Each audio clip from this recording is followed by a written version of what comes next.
Alright, so today, I had this quiet time. And it was from Amos 9. And as the last verse of the chapter itself, it was very, it was kind of a wake up call for me. And I guess for the audience that is going to hear this,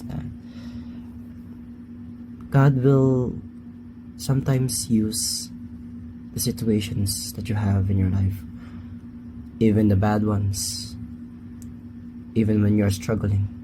God will use those opportunities in your life to break you down, but He will not leave you just like that.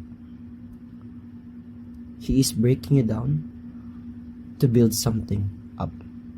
And sometimes God breaks something down from our lives because we have gone far too off or far away from God, and we prioritize the world more than God.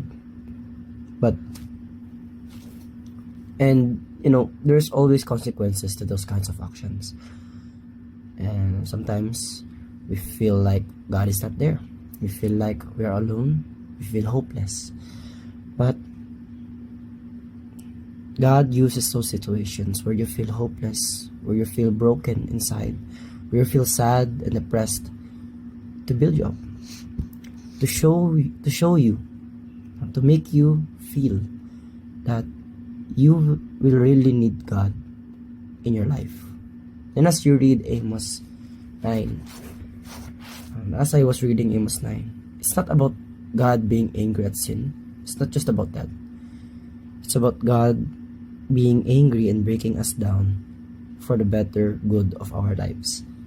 And that's the kind of thing that I realized as I was reading Amos 9.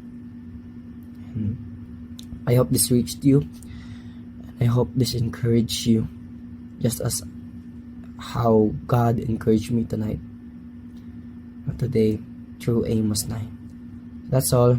Remember, to God be all the glory, always and forevermore. Amen.